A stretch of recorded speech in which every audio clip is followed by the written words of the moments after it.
The Philadelphia 76ers have now won their last 7 games, placing themselves as the second seed in the Eastern Conference, and the other night had somewhat of a statement game against the Denver Nuggets, beating them quite comfortably in the second half.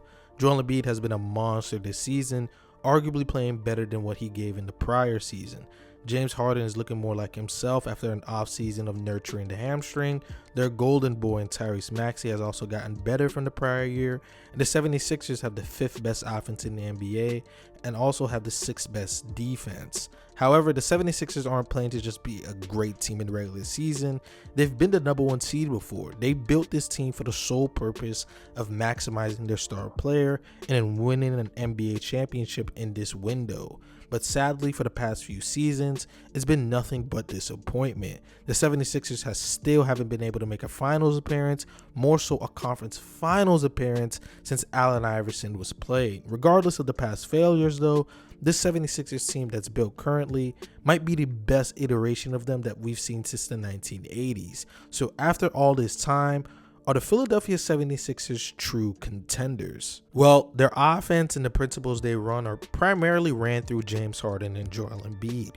In the minutes they've played with each other dating back to last season until now, they bolster a 122.8 offensive rating, a 111.6 defensive rating, making them have an 11.1 net rating. James Harden and Joel might just be the NBA's best duo in the league, and they weaponize their best skill set in that dangerous pick and roll. Their entire foundation on offense is built on this James Harden being an elite pocket passer and facilitator, and Joel Embiid being the dominant scorer he is and catching the ball in spots to either go downhill or float a bit back to shoot his 15-foot jumpers. I have yet to see a proper coverage that actually even slow downs the 76ers offense. Because of the number of counters they have in this approach, it's really hard for defenses to set up and really stop them.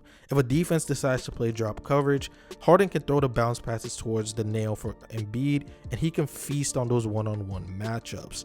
If they play a more aggressive coverage, Harden's so good with the angles of his passing, he'll get the ball to Embiid in spots where if they commit to Embiid, he could still hit his teammates for quality looks. Embiid goes to set the screen and he slips. The Hornets decide to send 2 to the ball at Harden.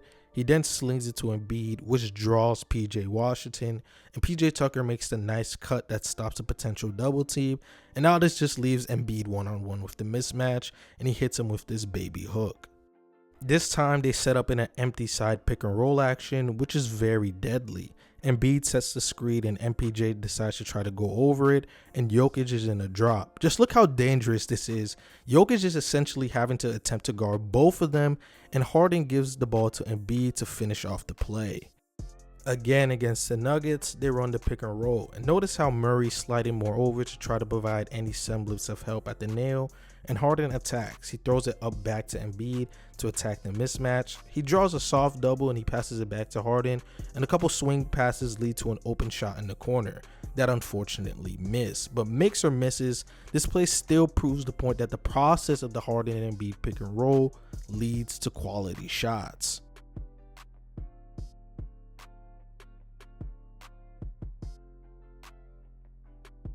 Jokic this time plays higher up on his coverage, which leaves the open pocket pass to Embiid on the roll. But because of the gravity that Embiid brings as a roller and jump shooter, this pulls MPJ towards to rotate over.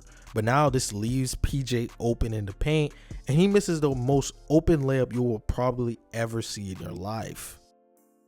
Joel Embiid is such a monster in the pick and roll as the roll man or popper that he adds another dimension to what Harden provides. He's not just some rim running big that's going to the rim. He likes to catch the ball usually when he rolls near the nail and likes to attack that way. And because he actually has a good ball handle, even if he catches the ball in awkward positions, he can turn those possessions into fruitful plays. And Embiid just might be the best mid-range big man we've ever seen. In those pick and roll situations with Harden, he likes to float into those pull-up twos against the defense. He's shooting 47% from the mid-range on 11 attempts a game. Embiid has also cut down on the post-ups this year and become more of a pick and roll player. And this dynamic it brings to the offense makes it harder for teams to send their doubles at him. When he's primarily just trying to get his points in a low block, it's easier for defenses to set up and throw bodies at him to fluster him. When he's in pick and roll action, it's not only easier to feed him the pass, but for the most part, he's going to be placed on one-on-one situations when he can feast that way, since Joel Embiid is unstoppable in one-on-one coverages.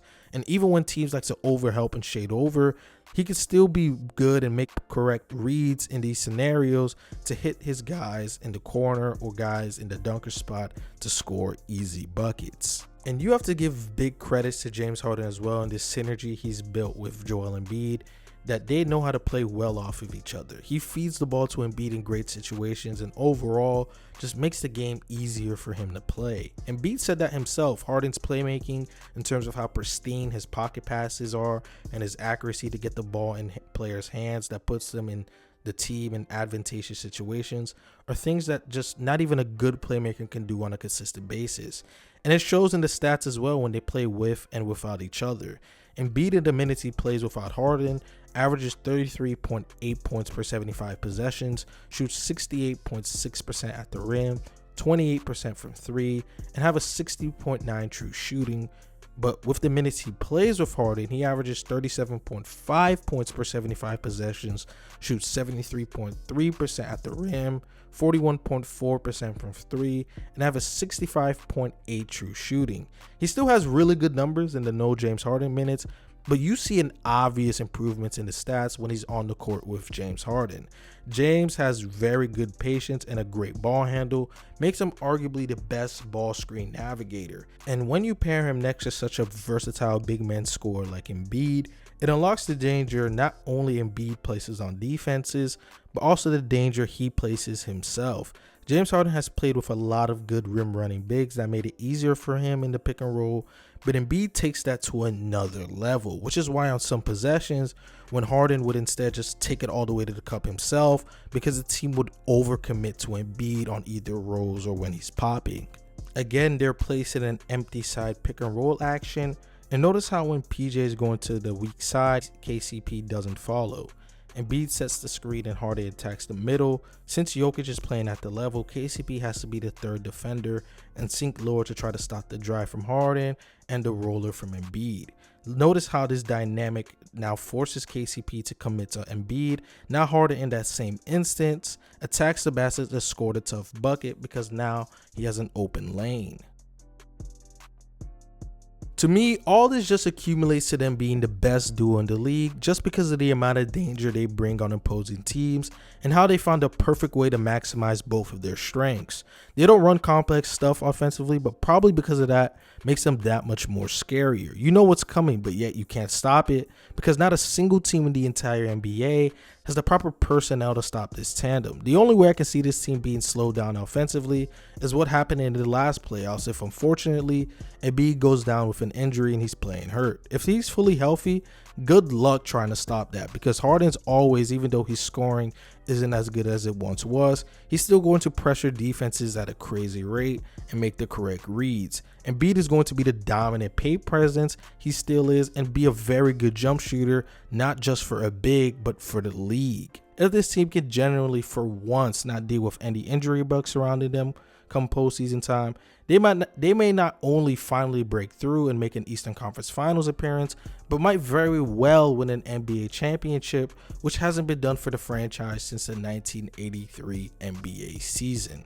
Anyways, if you guys enjoyed this video, make sure to hit the like button since it helps my video perform better on the algorithm, and hit the subscribe button and the post notification bell to always be notified whenever I upload a video. Also, let me know in the comment section below, how far do you think the 76ers will go in this year's playoff, and if they're finally going to break their curse and make the conference finals. With that all being said, I hope all of you have a blessed day.